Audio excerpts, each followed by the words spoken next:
Buenos días y bienvenidos a todos. Good morning and welcome everyone. Welcome to a community that is dedicated to providing spiritual tools for living a happy and full life.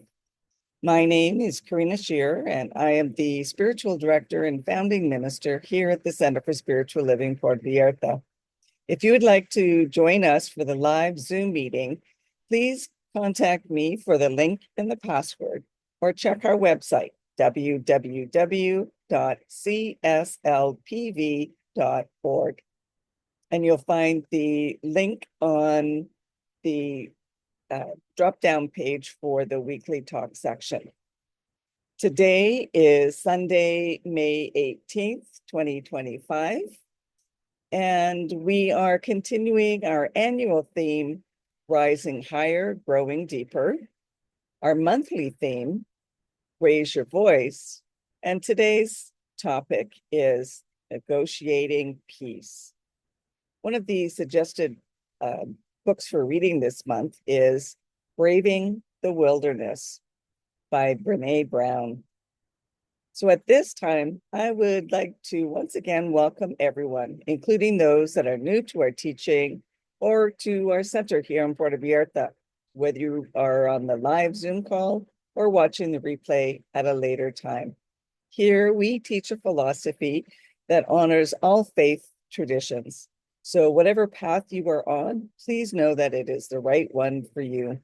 Everyone is welcome here. So our teaching is a philosophy called the Science of Mind. And it's a teaching based on New Thought and ancient wisdom, where we offer spiritual tools and principles to promote personal growth. When Dr. Ernest Holmes founded this teaching in the 1920s, he had studied both Eastern and Western spiritual texts in order to create the science of mind. And when asked to provide a concise definition of the teaching, he had replied that it is a correlation of laws of science, opinions of philosophy, and revelations of religion applied to human needs and aspirations. So each week, we offer a service with an inspirational message. And we offer this on Zoom at 10 a.m. And we also have an in-person service on the first and third Sundays of each month. Now, this can change or will be changing soon as the weather here has been increasingly getting hotter and more humid, and fewer people are here during this time. So if you are here or will be here during the summer months and would like to attend an in-person service, then please let me know and we can arrange for that. Whether you are on the Zoom meeting or in person, hang out with us afterwards for some coffee and some great conversation with like-minded people. Also, as part of my intention to grow this center, we are now inviting a special guest speaker every Sunday or every second Sunday of each month to provide the message in Spanish with English translation.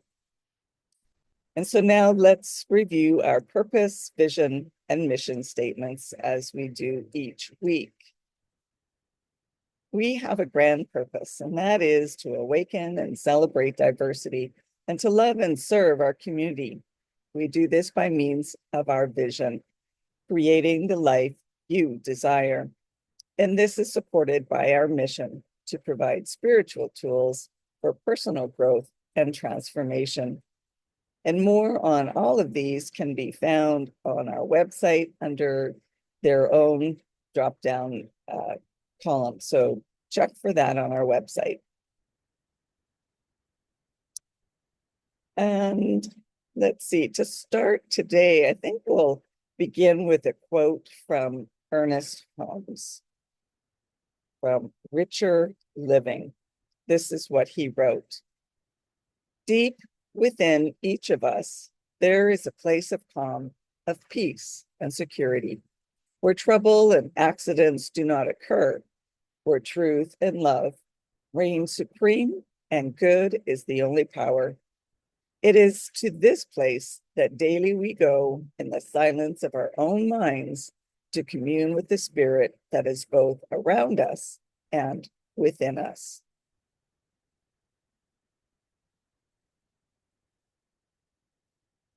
Have you heard the adage, inhale world, exhale peace? Well, it provides as a profound reminder that the peace that we wish to see in this world must begin from within ourselves. It emphasizes that true peace can only be given from the abundance of peace from within us, highlighting the importance of individual transformation in achieving global harmony. And this principle is particularly relevant in today's world, where leaders are often advocates for peace, while simultaneously engaging in actions that perpetrate conflict. To genuinely foster peace, we must recognize that conflict is not merely an external phenomenon, but also a reflection of internal discord. The Science of Mind highlights the deep connection between our inner state and our external reality. It teaches us that our thoughts are powerful forces that shape our experiences. Therefore, resolving conflicts is more than a tactical process. It becomes a spiritual practice, and it aligns with harmony, love, and unity. When we nurture thoughts of love and peace, we contribute to the collective consciousness of harmony, whereas negative emotions like fear and anger perpetuate division. The phrase, "let there be peace on earth and let it begin with me," captures this philosophy perfectly. It reminds us that while global peace is a significant challenge, it starts with personal inner transformation by focusing on self-awareness, self-forgiveness, empathy, and compassion. We foster an inner peace, which then radiates outward, inspiring others, and creates a ripple effect of harmony. Ernest Holmes wrote this: "If we could come back to see that life is like a mirror, tending to reflect back to us the images of our own thinking, then we should realize that by changing our thinking, we can change the reflections in the mirror."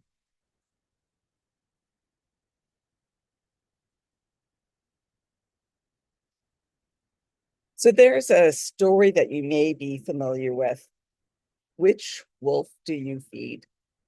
It's a parable about inner conflict and choice, commonly attributed to the Cherokee people. It describes a battle between two wolves within each person, one representing negative emotions like anger, fear, envy, sorrow, regret, greed, and arrogance. The other represents positive emotions like joy, love, hope, and peace. These two wolves are constantly battling within us. The story emphasizes that we have the power to choose which wolf we feed and nurture. The wolf that we feed will become stronger and more dominant. Our choices and actions shape our inner landscape and overall experience of life. So which wolf do you feed? We can expand on this parable to the world that we live in.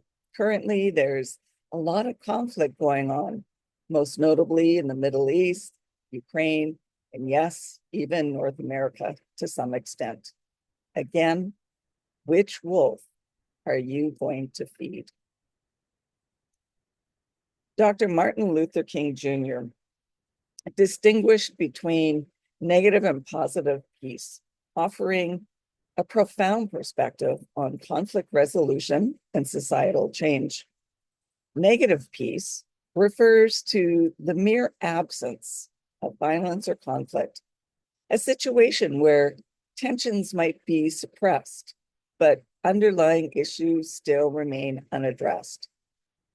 This form of peace can be fragile, as it doesn't necessarily resolve the root causes of discord or injustice. It's a state where the problems are temporarily quieted, but not resolved. In contrast, positive peace involves a deeper, more substantive transformation of relationships and societal structures. It's characterized by justice, equality, and the proactive promotion of well-being of all individuals.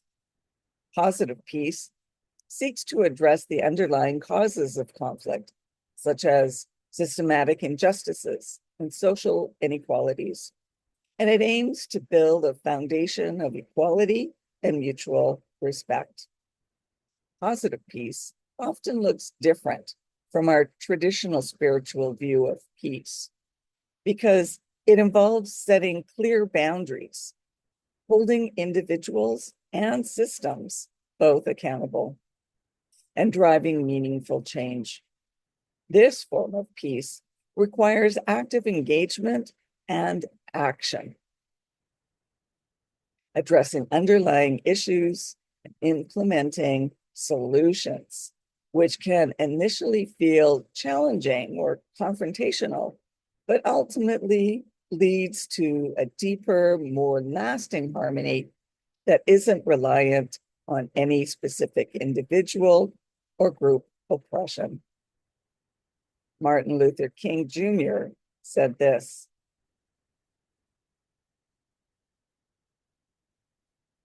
I am cognizant of the interrelatedness of all communities and states. I cannot sit idly by in Atlanta and not be concerned about what happens in Birmingham. Injustice anywhere is a threat to justice everywhere. We are caught in an inescapable network of mutuality tied to a single garment of destiny. Whatever affects one directly affects all indirectly.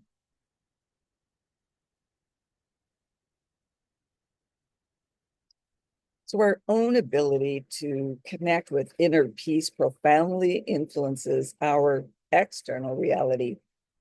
Internal conflicts, such as unresolved emotions or personal turmoil, often manifest in our external interreactions and relationships through our own unconscious habits, our behaviors and patterns, and ways of engaging with others, which leads to discord and misunderstanding.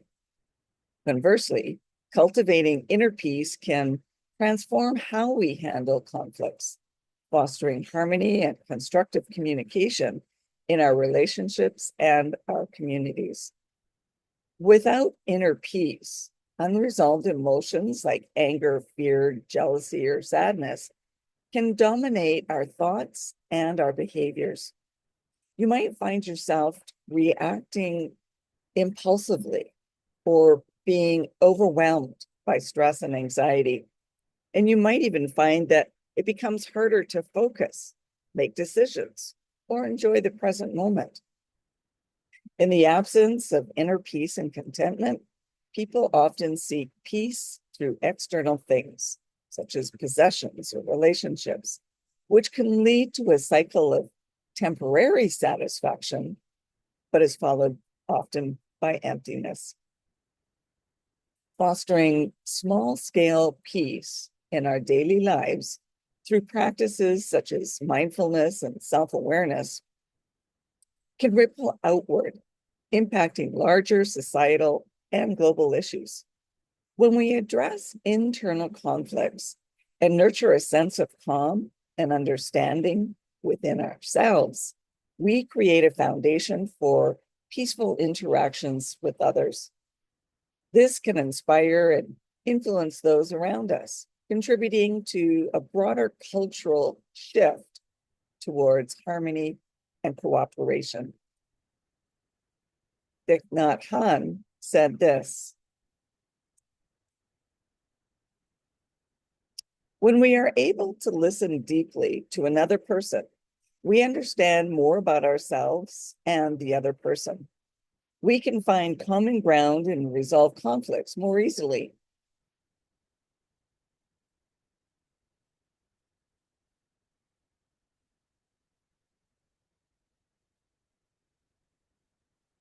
Just a quick little bit of history.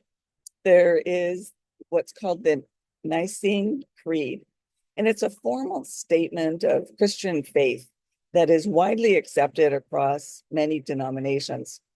It was originally formulated at the First Council of Nicaea in 325 AD. It clarifies the core Christian beliefs, especially about the Trinity, God the Father, Jesus the Son, and the Holy Spirit. The Nicene Creed was born out of a desire for unity, but enforced through control. It became a symbol of imposed conformity rather than collective harmony. In contrast, the science of mind teaches us that true peace cannot be mandated from outside. It must arise from within. While the creed attempted to establish in a singular truth by consensus, the science of mind reminds us that lasting peace begins with individual consciousness. When the council sought to control belief for unity, science of mind encourages inner transformation to create authentic unity. So what's our personal responsibility for achieving peace? Personal responsibility is foundational to achieving positive peace. It involves an active and conscious commitment to fostering harmony and resolving conflicts. So this means acknowledging our own contributions to discord and taking proactive steps to address and amend them. So ask yourself, what's my part in this? What is mine to do? It requires us to engage in self-reflection, recognizing our own actions and how our actions, our words, and our attitudes impact others that are around us. By owning our part in conflicts and striving for personal growth, we can contribute to creating a more beautiful and equitable world.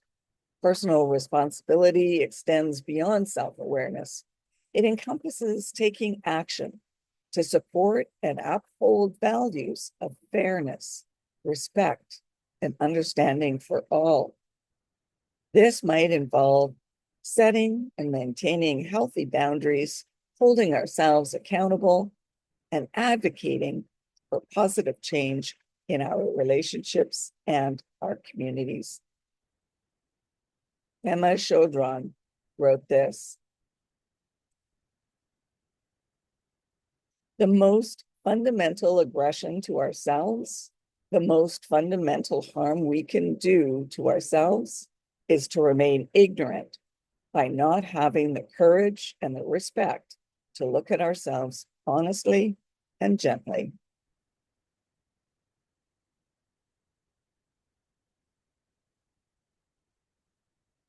So we must recognize that creating positive peace involves an ongoing commitment as well as vigilance. It's not a one and done, one-time achievement, but a continual process of nurturing and sustaining harmony. When we engage in practices like active listening and fostering open dialogue, we can contribute to a culture where conflicts can be addressed constructively. Our efforts to maintain peace involve not only setting boundaries, and holding ourselves as well as others accountable, but also by being adaptable and willing to make the necessary changes. By actively participating in and supporting initiatives for justice and equality, we become part of a broader movement that advances peace on a larger scale. This collective commitment helps us build stronger, more resilient communities and paves the way for transformative change, leading to a more peaceful world for everyone. And I'll leave you with this final quote.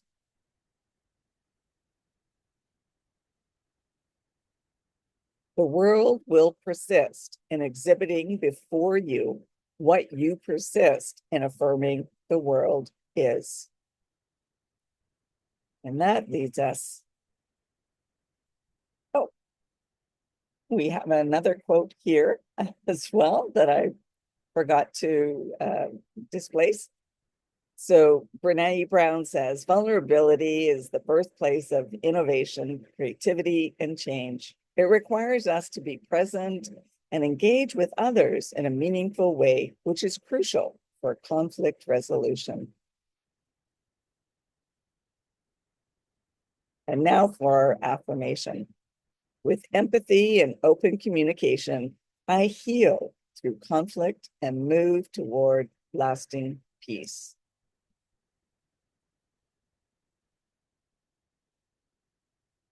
And so now it's time for news and updates at our center.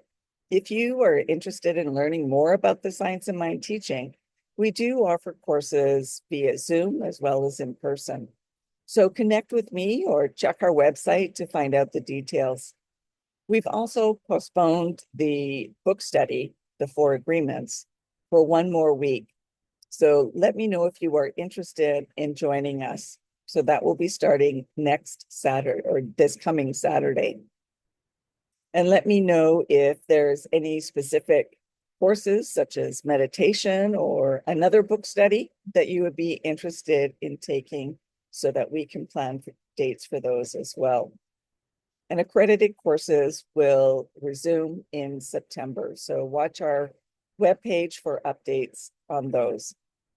If you would like to have a one-on-one connection for spiritual mind treatment, then please connect with me. And if you would like to commit to being a member of the Center for Spiritual Living Puerto Vallarta for this current year, as membership is renewed annually, or if you would like to be on our board of trustees, then please contact me and I'll be sure to send you the current forms. I'd also like to remind you to like and subscribe to our YouTube page and our Facebook page. And now it's our time for mindful giving and financial support of our spiritual home. We rely on your support to continue our center here in Puerto Vallarta so that we can continue offering this powerful teaching of the science of mind. We bless the financial gifts that you give. Every donation is greatly appreciated, no matter the amount. Donations can be made using either PayPal or Tithely on our website, www.cslpv.org. And you'll find the donate buttons on both the landing page as well as on the page where you find the weekly talk.